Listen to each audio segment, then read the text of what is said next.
When you get to hell, tell them Ash and Harry sent you. Welcome back to another episode of the Love, Death and Movies podcast, internet's #1 film and breakdown and a review show. The show that crushes watch lists week after week. Every month is a different genre, every week is a different film in that genre, so follow us in everything. Join us on the ride and let's watch some movies. Oh, this is good. I'm good at this shit now, Ash. I'm really good at this shit. I'm Harry. With me, of course, each and every week. Pride of the West Coast. Ash. Ash does movies. Ash, how are you? I'm doing all right, Mr. Harry Argyle. How are you? I'm swell. We're week 3 into month of chill. Is it 3? Yeah. We did The Thing. We did Wind River, and then what a wild ride. Fucking chilly. That's all I gotta say. Oh, she's on. Oh, She's on today. did I wait long enough? Hopefully. She's on today. This is our week 3 of our month of chill month, which is pretty good. So far we've done Wind River, we've done The Thing, and we're doing The Hateful Eight today. Quentin Tarantino's pretty underappreciated film, in my opinion. And next week we're finishing it off with Fargo. I can't wait for Fargo. I fucking love it. Have you seen Fargo? Mm-hmm. Yeah, good. For some reason I thought you hadn't seen Fargo. I love Fargo. I've only seen it once. Oh, I'm so keen for a rewatch. I think it's gonna be great.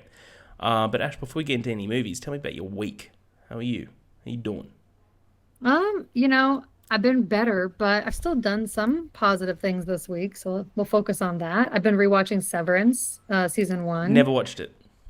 Oh, Harry, I it's know. so I keep good. getting told this. I might start it today. Please do, because it's not that much. It's only like 9 episodes of, roughly 45 to 50 minutes. But oh my God, it's just so good. I mean, I love like The Bear, but this is like elevated next Really? level, like That good? thriller. Yeah, like thriller, dystopian. It's so good. All the cast is fantastic. So yeah, we were gonna not rewatch it, but I was like, it's been like 2 years before, the new season. That's a long time. So very happy that I've been rewatching it because there were little details I didn't remember. So that's been nice. Haven't been watching a lot of movies except for The Hateful Eight, which we'll get into. But otherwise, I'm just happy it's a 3-day weekend. My company's closed on Monday. It's Martin Luther King Jr. Day, so we celebrate that as a holiday from work in most places across America. So I'm glad to have a long weekend and looking forward to relaxing. That's all. How about you? That's unreal. Nice. This week's been huge. We haven't recorded for 2 weeks, by the way. Mm-hmm. So I've seen a lot of movies in the last 2 Mm-hmm. weeks. To rattle them off, I rewatched A Real Pain. I'm now in line with you. 4.5. I think it's spectacular. We Live in Time. I was a fucking mess after that screening. I was an absolute fucking mess.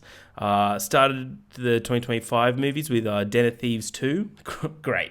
It's just a good classic Gerard Butler heist movie. Never heard of it. I watched Amelia Perez. How'd that go? It was... Wait, what was my Letterboxd Your review? review was so good. I I was asked this with laughing. full respect. I asked this with no malice. I asked this with nothing but kindness in my heart. But what the fuck is this? The movie sucks. The movie's like awful. Have you seen it yet? Well, yeah, I was just gonna ask, like, is it so awful that like I have to see for myself so I I can feel know like you how awful do. it is? I feel like Okay. you need to watch it just so you understand why people are unhappy that this is winning so many awards. I think, yeah, it's on Netflix, right? It's a Oh, Netflix it's original? not. It's just about to come out in cinemas here. So like, Oh, it's a okay. delayed release for Australia. I think it might be a Netflix like original or what, like they purchased it. So I think I have Netflix, so I will watch it just so I can converse with you on how horrible it is. No, oh man, I got like, it's rare that I don't like, I have like anger towards the film. I'm Hmm. angry at this movie. I'm really angry at this movie. But we can discuss off air why after you've seen it. I saw a preview of Maria, the Angelina Jolie Hmm. film. She's fantastic in it. The film didn't really grab me. The film was a bit like lackluster for me. Didn't really grab Yeah. me at all. But hey, I was every seat was sold. It was at my local cinema. Every seat was sold for this preview. All these people, I went by myself. Fuck, by the way, can we normalize going to the movies by yourself? It Yes. is unbelievable. That's my therapy right there. That's unbelievable. But every person around me when the lights came up after, they're like, that was fantastic. So they must have loved it, but it just didn't grab me at all. I went to the premiere of Wolfman, Lee Winnell's Wolfman. I got to interview Lee as well. Me and Lee fucking bonded out. If you're watching the video podcast, I got him to sign my favorite movie of his, Upgrade. Oh, so cool. And me and him just like geeked out on Upgrade for a good like 5 minutes until his PR team told me to fuck off. Which is respectfully like, oh Harry, Yeah, loved your he's questions, but busy. we've got the person next waiting. So yeah, fair enough. I feel pretty good that he recommended the same movie that I've been telling you to watch. Yeah, so I finished up the interview and I asked him. Whenever I interview any filmmaker or cast, I always say, "Give me a movie that I should watch tonight." And he said Saturday Night, which Ash has been telling me for months to watch. I told him I'll watch it tonight. I haven't watched You it never yet. did. No, but I will. I really do want to. I think it's on one of our streaming services here now, so I might do that. I keep saying I'll watch something today. The UFC's on today, Ash. We do this every time we record. I need to watch big muscly dudes beat the shit out of each other. I Sorry, promise you Severance is better. I will watch Severance. I will watch Okay. Severance. Because I really fucking want to watch. I love getting into shows that I know I'm gonna love. Like when it was halfway through Shogun, and everyone's like, "Dude, this show's incredible." I was like, "All right," and watched it all. Better example is Succession. You need to watch I Succession, know. Ash. I promise you I will. Like, especially after A Real Pain, like it's Kieran Culkin is Kieran Culkin. Okay, I Like, will. I promise. sorry, watched Hateful Eight. I went to the premiere of A Complete Unknown, the Bob Dylan film with Timothée Chalamet. Loved it. Thought it was great. It's pretty like stock standard music biopic, but Timmy's incredible in it, and I know I fuck with that music. And then last night I had a out of body theater experience when I went to see Interstellar in IMAX. That movie is spectacular. One of my favorite movies of all time. I don't care if that's a fucking basic bitch answer of what's your favorite movie. Couldn't give a shit. That movie's amazing. A movie's Mhm. so it's impossible. No, it's necessary. So We need good. basic bitches in the world, Harry. Okay, And it's fine. as president of the Basic Bitch Society, I'm here. I'm But with you. Ash, let's get into it. So today we're talking about Quentin Tarantino's The Hateful Eight, which came out in 2015 with a budget of 44 to 62 million. Quentin's quite secretive about that, but the box office is 161 million, so it made bank. Quick synopsis is: when a bounty hunter and his captured fugitive are caught in the middle of a snowstorm in Wyoming, they encounter a twisted turn of events as they seek refuge in a small lodge. This is The Hateful Eight, of course, directed by Quentin Tarantino. Fun fact here, Ash. I'm not sure if you remember when this movie was coming out, but after the script leaked online, writer and director Quentin Tarantino did not want to make this movie at all. He's like, oh, fuck these guys. Whoever leaked it, I'm not making this. However, after they did a brief reading of the script in Los Angeles, the cast was stunned and got excited for the film, and Samuel Jackson persuaded him into doing the movie. Tarantino accepted. Thank God, because I love this movie. Spoilers. Ash, what do you think of The Hateful Eight? And do you have like a... Do you remember when the first time you saw it? Yeah, so I'll be honest, as a diehard Tarantino gal myself, this is kind of like my blind spot in his filmography. I have watched it, so I thought I had seen the whole thing. Kind of like stumbled into the living room when my brothers and my dad were watching this, like back when it came out, like, but they were watching it at home, so maybe 6 months after. Watched like half of it.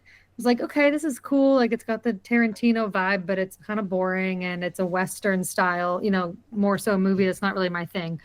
I was also 21, 22, just different movie taste. That's my only like interaction with this film until last night. And fast forward to now, absolutely loved it. I had such a blast. I always thought it was just like, oh, it's a dialogue movie. It's so hard to keep up with. Now I'm like such a lover of dialogue heavy movies.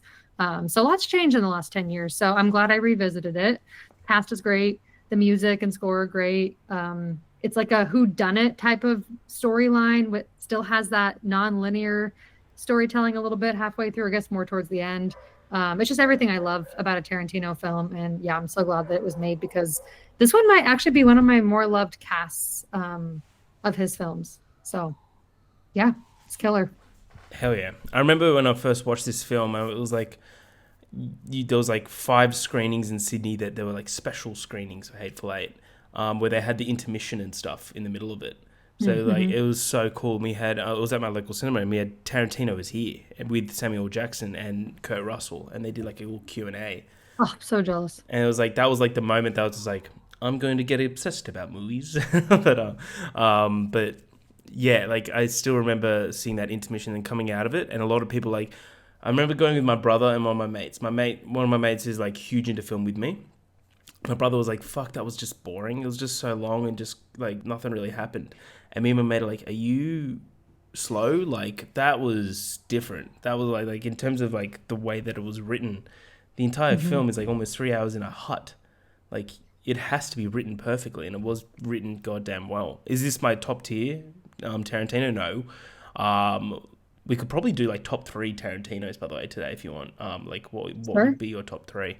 But this would be like above half. I think this is a fantastic film. I agree with you. I think this is cast to perfection from everyone. Shout out to Tim Roth. Needs to be in way more shit. He's so damn good in this. So Walter or Walton, not Walter, Goggins, Yeah, Groggins or Goggins, I Goggins. think. Yep. Oh my God, he's so good. Have you seen Fallout, the show? Yeah. He's amazing in that.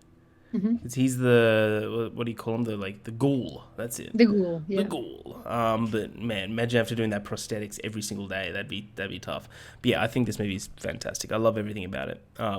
We could do. Do you want to do top three Tarantinos now before we get into the actual thing? Sure. What are like? Do you have your top three Tarantinos on hand? Yeah.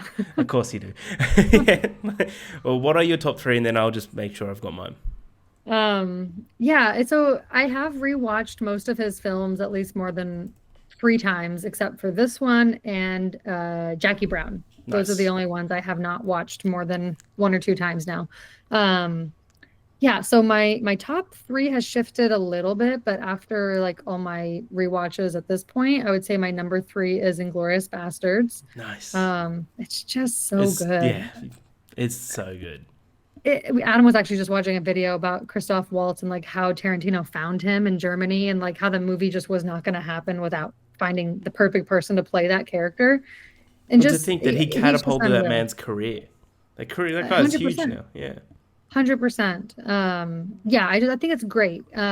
It probably deserves to be again the number one spot for a lot of people. For me it's not the one I think of the most. Yeah. Number two is Once Upon a Time in Hollywood. I I've need been a to lover of rewatch it. this Yeah. I've been a lover of this movie since I saw it in theaters. I haven't been able to like get it out of my brain since I saw it in theaters. I've always given it like 5 stars. It's not like one that grew on me later. Yeah. I'm a person who loves that era of Hollywood. I love vibey movies. I love the cast. Cliff Booth is one of my favorite characters of all time. Yeah, no brainer for me. And then Pulp Fiction is my number one. It Yeah. has been since I was like 16 years old. I don't see it ever changing. Saw it at the New Beverly in his theater. Just unreal experience. Nothing will ever top it. I love that. So my number three is Reservoir Dogs. Nice. I think it's one of the best directorial debuts of all time, and every time I watch it, you get a little bit more out of it. I think it's just so fucking cool. It's a closed setting, you know me. Everything about it, I think, is just really cool. It's very much like a cat and mouse game until the end, which I think is awesome. I do need to because after rewatching Hateful Eight, I do feel like I need to rewatch a lot of his films now. Like I want to rewatch Django, I want to rewatch Once Upon a Time, and Kill Bills and stuff. But they're not in my top three. So number two is Pulp Fiction. I think Pulp Fiction is unbelievable. It's a monumental achievement. I think it's brilliant. The way it's written is such a bold move, but it just works. And every time you watch it, it's kind of like watching. Follow me here. It's kind of like watching Love Actually, but for cool people. Like I love Love Actually. I love Love Actually. I don't. Okay, good. Well, you're the cool people then.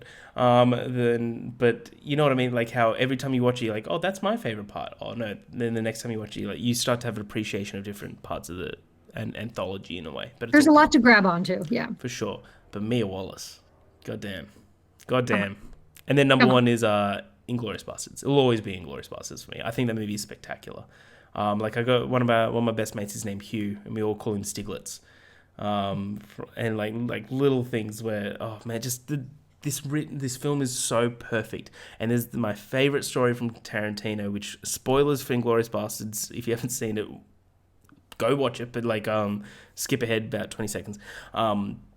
When he was trying to write the ending of this film and he couldn't do it, of like how can Hitler get out of this? He was on the talk show talking about this. He goes, "How can Hitler get out of this movie theater? There's no way out." And he goes, "So I went to sleep. In the middle of the night, I woke up and I thought of something, and I was like, that could be good. But I wrote it down, and I was like, if I like it in the morning, I'll write it. I'll put it in. So I go back to sleep, wake up, look at the notepad, and it said, just fucking kill him. And he's like, so I killed him. Like how? Like I was like, oh, that's His process is insane. it's It's nuts. It is. he's a nutty nuts. guy, weird guy, loves feet, but man, does he make some good movies. Oh, he loves foot. He's a big fan of A foot. dirty foot, Oh especially. yeah, yeah, oh yeah. absolutely. But that is my three. So Ash, yours was like, let me guess. Remember, you had number three, you had Inglourious Bastards, then Once Upon a Time in Hollywood, then Pulp Fiction, and then I had Reservoir, Pulp Fiction, and Inglourious Bastards. Pretty good. Yeah, those all 5 stars for you? I think so. Yeah. Yeah, mine. Yeah. I don't think he's made a bad movie. I don't think that's a No. hot take to say at this point. I've been saying that for years, but after rewatching this especially, I don't have any of his movies below a 4 star. Like they are all fantastic. Yeah, it's an epic filmography. I agree with you. Mhm. I need to rewatch Jackie Brown, and I need to rewatch his whole filmography. To be Do honest. it. Death Proof is so much fun. I've grown to appreciate it a lot more over Yeah, the I need to rewatch years. Death Proof. Yeah. But yeah, I remember like having a lot of good fun time with that, to be honest. But yeah, I need to rewatch it. Anyway, let's get into the Hateful Eight. So years after the Civil War, bounty hunter Major Marquise Warren, played by Samuel Jackson, is trying to transport 3 dead bounties into the town of Red Rock, Wyoming. There's a lot. Okay, by the way, I don't want to talk shit about America, Ash. The amount, your location names are so bizarre. Red Rock. That's it. Well, the Red Rock Mountains, I think, are a thing. I don't know for sure, but I think that could be where the name comes from. Call Why they them, named it that, I don't know. call them something cooler. Let's petition something. Instead of Red Rock, Okay. like fireside land humps or something. Like we'll put that on the list There's too. there's probably some history as to why it's called that, and a lot of it always has to do with like the settlers of that state, like way back when. And I don't know enough about the history, but there's probably a reason. Okay. We'll put a note to Trump to try and have a look into it. I think he'll do that. Okay. He'll Sure, he'll do get right to it. He'll do it right after he saves TikTok. Trying to stay ahead of the blizzard, he waits for a stagecoach, which when he comes across one. Sorry, he waits for a stagecoach. When he comes across a one driven by. Sorry, I wrote this so poorly. When he comes across one driven by a man named O.B. Jackson, played by James Parks, who's great. I loved O.B. in this Yeah. game. The stagecoach is passing through a desolate landscape with the snow covering the ground from end to end. This is the last stagecoach passing through the area for a long time due to the blizzard that's coming up behind them. Warren knows that the blizzard will catch up to them before Red Rock. So the plan is to get halfway to Minnie's haberdashery and take shelter and ride out from there after the storm. Obi says Obi says that another passenger named Ruth has paid him for a private coach and paid him a handsome fee, and hence Warren will have to convince him to get onto the coach. And in the coach is another bounty hunter, John Ruth, played by Kurt Russell. Can you just get a round of applause for Kurt Russell, by the way? And Just another existing. round of applause for Kurt Russell's moustache. Holy, He always has a great mustache. it's unbelievable. And his name Always great is hair. AKA the Hangman, known for bringing in outlaws alive and see them hang. Because when the hangman catches you, you don't catch a bullet. You gonna hang. Ruth is handcuffed to the fugitive Daisy Domergue. Another round of applause for Jennifer Jason Leigh. Because goddamn, she needs to be in way more shit. It's the only Tarantino film. I thought that was interesting. Really, I thought she was in more. Yeah, no. Maybe she was cast in the Movie Critic before it got cancelled. I By don't the know. way, She's fantastic though. how crazy is it the Movie Critic got cancelled? At the Remember war? his new film, The Movie Critic, where he just Oh, he just yeah. cancelled it. But hey, Yeah, it bums me out. like he would have to do it for a good reason. If he's not happy with it, then Yeah. I would rather him spend we wait an extra year or two and get an actually brilliant one that he's all for. So sometimes 100%. waiting, ladies and gentlemen, is actually the good decision. So Ruth is handcuffed to the fugitive Daisy Domergue, played by Jennifer Jason Leigh, who he is escorting to Red Rock, Wyoming. He's suspicious of anyone who might try and steal her and claim the substantial bounty of $10,000. Warren says he never brings in his own bounties alive, as he believes that it gives enough incentive to the bounties to kill him and escape. Ruth recognizes Warren as a fellow bounty hunter. Warren swears that he's never heard of Daisy, and his own 3 bounties are worth $8,000 alone. So they come up with a plan of you protect my $8,000 and I'll protect your $10,000. So Daisy is extremely insulting towards Warren as he's an African American. Classic. The 2 bounty hunters bond over Warren's personal letter from Abraham Lincoln. Daisy spits on Warren's letter, prompting Warren to completely smack her That in the scene. face so hard. It's so good. It's very Sorry, it's just so Tarantino. good. Yes. Where it's just like the slinging of the like, she's like slaps Just and the it way she instantly goes falls. out of the wagon, just into the snow is It's, perfect. it's so good. It's very like slapstick, It like very like is. spaghetti western slapstick. You can tell that there's like all those Western vibes in this. Like whenever they're shooting, it looks very much like an old Western. Like, yeah, very much a spaghetti Western vibe, which is perfect. Absolutely. Now, real hard to quote. Former Lost Causa military man, sorry, militiaman, sorry, Chris Mannix, which is played by Walton Goggins, who claims he's traveling to Red Rock to be the town's new sheriff, persuades Ruth and Warren to let him on the stagecoach as well. Mannix argues that both the bounty hunters will be paid only after he is sworn in as the new sheriff in town. Warren and Ruth form an alliance to protect each other's bounties, like I've said, but due to the mistrust, Ruth asks Warren and Mannix to wear handcuffs. Makes sense. Mannix refuses to ride into Red Rock with handcuffs, and so Ruth has to free Warren as well. Mannix and Warren also come to bows over their controversial war records because they just fought in the Civil War, basically against each other. Mm-hmm. Mannix was part of the Confederate Army, which Ruth says was joined by all sorts of thieves and criminals who used the flag as a cover to shoot and loot and murder people. Mannix accuses Warren of being an African-American hungry to kill white Confederates.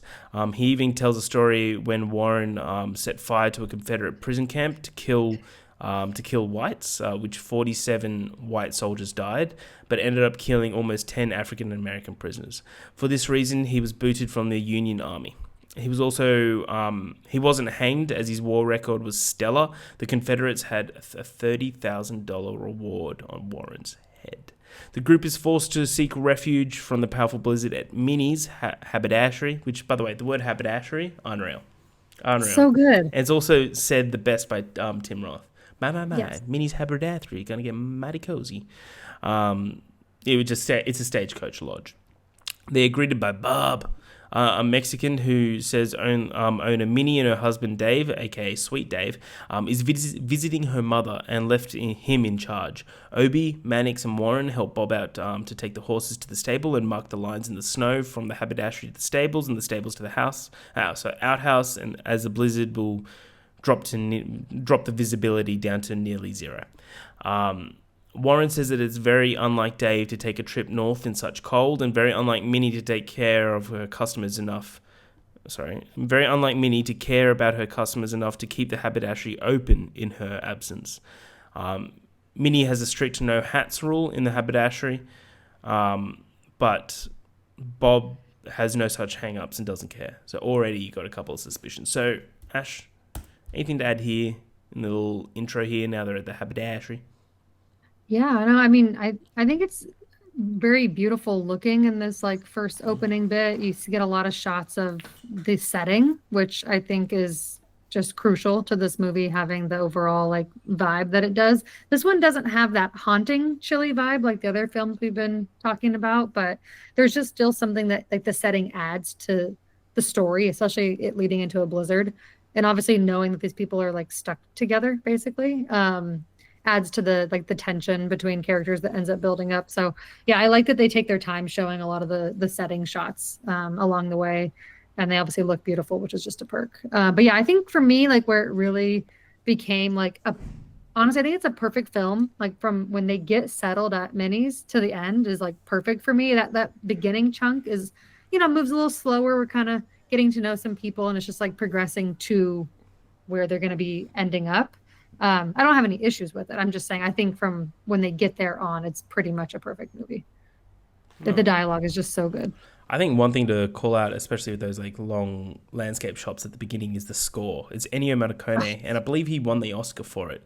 But writer-director Quentin Tarantino said that some of Ennio Morricone's composition for the film was the unused scores from The Thing, which is what we mentioned in our last week's episode. And Kurt Russell, of course, was the star of that film as well. The score here is very like old school Western, which I think is awesome. It's so damn good. That, it really adds to it.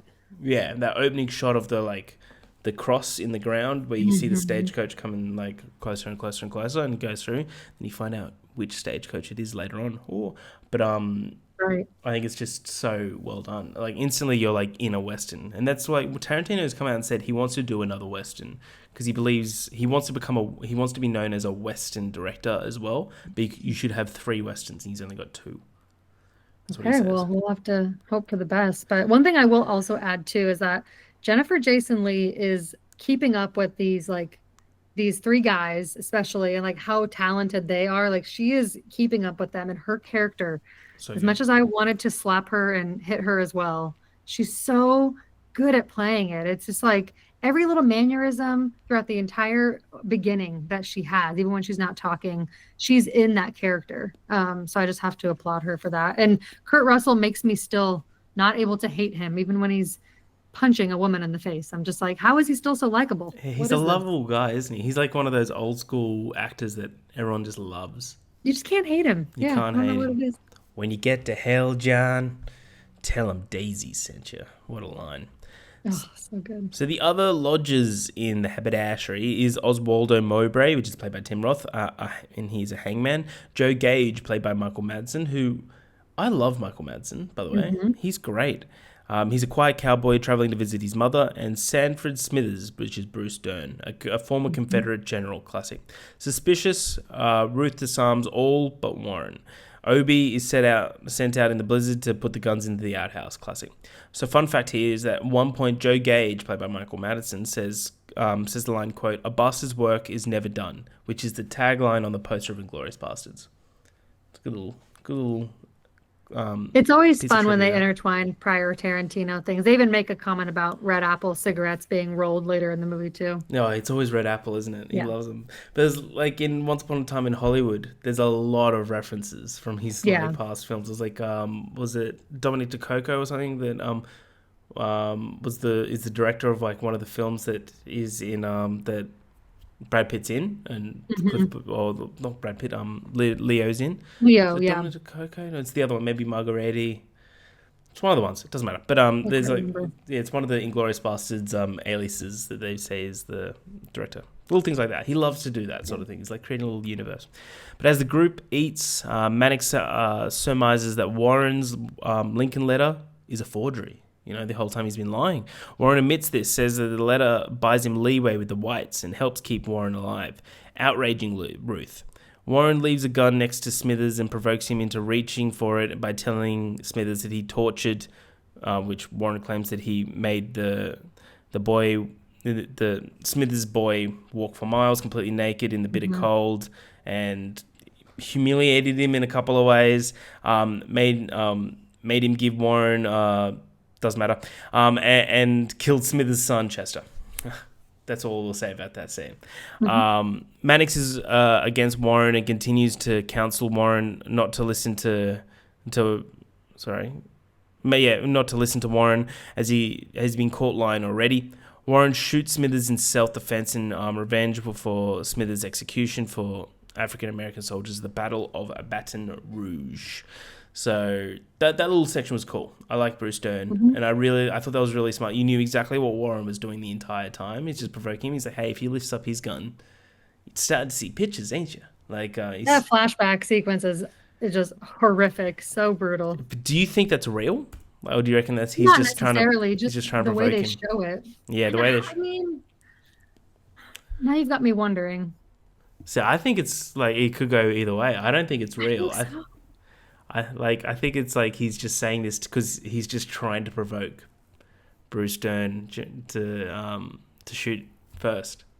Yeah, I don't think it's real. I don't think so. I think the visual kind of like makes you start to question it, but I think that's the point. But no, I think Warren kind of seems to be someone who gets what he wants in a very particular manipulative way and like kind of know not that he's doing it like out of malice, but like he just knows how to get people provoked, I think, and that kind of shows throughout the film. And obviously, like, yeah, he kind of likes to bend the truth a little bit. So I think it's probably not real.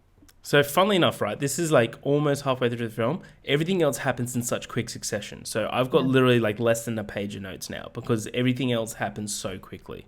But it while does. everyone is distracted by the confrontation, someone seen only by Daisy poisons the brewing coffee. Ruth and Obi drink it, vomit blood, and collapse. That is such a Tarantino death, by the way, where they're just Oh like yeah. over the top, like vomiting blood. The dying Ruth attacks Daisy, but she whispers to him, "When you get to hell, John, tell him Daisy sent you." She kills him with his own gun. Warren disarms Daisy, holds the men at gunpoint, and leaves her cuffed to Ruth's body. Warren is joined by Mannix, whom Warren trusts because he nearly drank the poison coffee himself and stopped when he saw Ruth vomiting. Warren executes Bob, deducing that he is the imposter who killed the lodge owners. When Warren threatens to execute Daisy, Gage admits that he's the poisoner, and a man hiding in the cellar underneath him shoots Warren in the groin. Mowbray draws a concealed gun and shoots Mannix, who returns fire, wounding Mowbray and forcing Gage against the wall. So we kind of see who's who, at least that we know. So anything kind of to add here before we get into the flashback scene and then the end of the film, Ash? I mean, I think that considering how much of the movie is just them in the haberdashery, like just having different conversations, sort of figuring each other out, it's really impressive that they're able to have the script and dialogue be that well written, because otherwise that whole section would be just boring, because you have to have great dialogue if you're going to have this one contained setting of just people interacting with each other while there's a blizzard going on outside.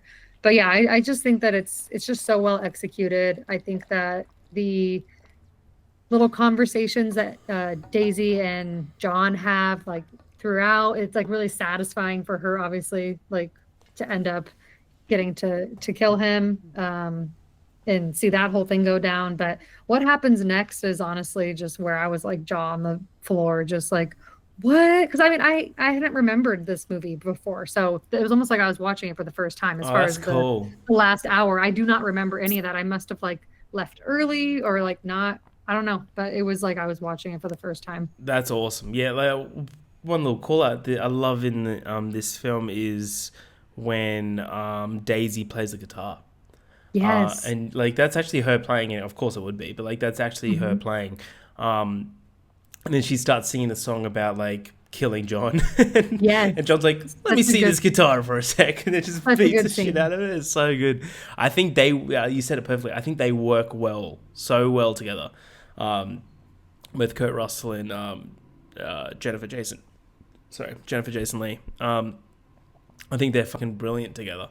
And yeah, their back and forth is kind of like some of my favorite moments of this whole movie. Of like when they're just eating soup or something, or the stew. By the way, that stew could look incredible or rancid. I don't know. That's what I was thinking too. It almost reminded me of like the liquidy type of dog food, but then it also looked so good and looked like it was like good classic beef stew. It and looks the way like it smells incredible, so but it's like at the same time, you're like, I could imagine that being shit. Yeah, it really could be either or, but I think that was actually a really like perfect way to have a bunch of people in like a cold environment. Like, it's such a little detail, but to have them all sitting around eating like hot stew, like the coffee, like just all these little details of like these warm things that they're consuming.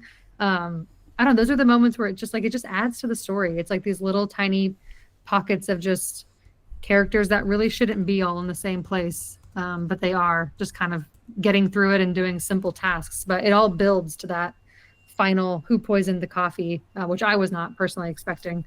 So I just think it's really well done as far as how you creep up into that final act and the distrust and figuring out, who's all involved. It's all just really fascinating to watch. Absolutely. So earlier that day, Bob, Mowbray, Gage, and a fourth man, Jodie Domergue, played by Channing Tatum, which wild casting, but I fuck with it. Yeah, he's great. Daisy's brother arrives at Minnie's haberdashery, kills everyone but General Smithers.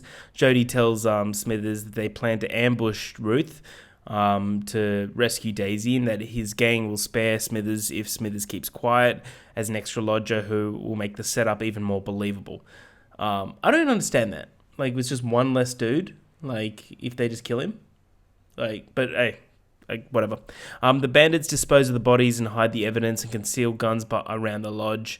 As Ruth's stagecoach arrives, Jodie hides in the cellar, and then we get back to the present day. So in the present, this is kind of the end of the film, but it's great. In the present, Mannix and Warren, both seriously wounded, hold Daisy, Gage, and the dying Mowbray at gunpoint. They force Jody out of the cellar by threatening to kill Daisy, and when he surrenders, Warren executes him straight away, which I love this. Got you now! He's unreal. Daisy claims 15 of her brother's men are waiting in Red Rock to kill Mannix and ransack the town. If Mannix kills Warren and allows her to escape, the gang will spare him and let him claim the bounties of the deceased. As Daisy and Mowbray taunt Warren, Warren shoots Daisy in the foot, then Mowbray in the leg, who eventually dies of his wounds. Gage draws a hidden revolver, but is shot dead by Mannix and Warren. Warren tries to shoot Daisy, but is out of all of his bullets. Mannix calls Davy's bluff and rejects her offer, but faints from blood loss.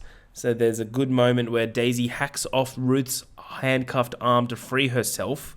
As she reaches for the gun, Mannix regains consciousness, shoots, and wounds her. Warren persuades Mannix to hang her from the rafters of the roof in honor of John. From the rafters in honor of Ruth. You understand what I'm trying to say? Yeah. Because she was captured by the hangman, and Yes, you're captured by the hangman, you don't catch a bullet, you're gonna hang. So afterwards, as the two lie there dying, Mannix reads aloud Warren's Lincoln letter, and they both laugh at how it's fake. And then they fade to black as they both die. And that is the Hateful Eight. Imagine going in the next day and finding that. Like, just finding all that shit just everywhere. Yeah. Which is wild. But all in all, Ash, give me your closing, I want to say closing argument, but give me your closing statement, and your review and your score.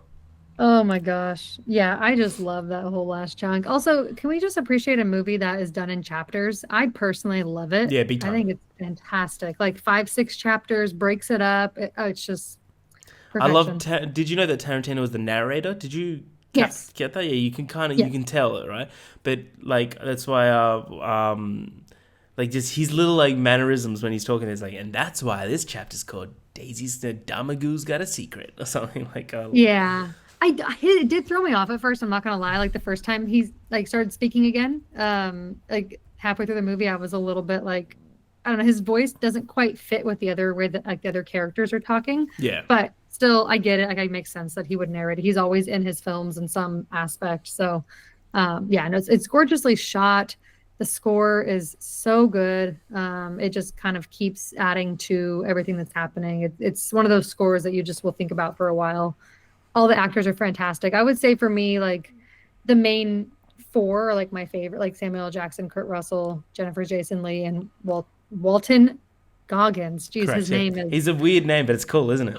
Yeah, those four are definitely my favorite. I always loved Tim Roth, though. He's always great in everything that he's in. He's always got a side, kind of like more of a side role, and he always stands out though, no matter how much screen time he has.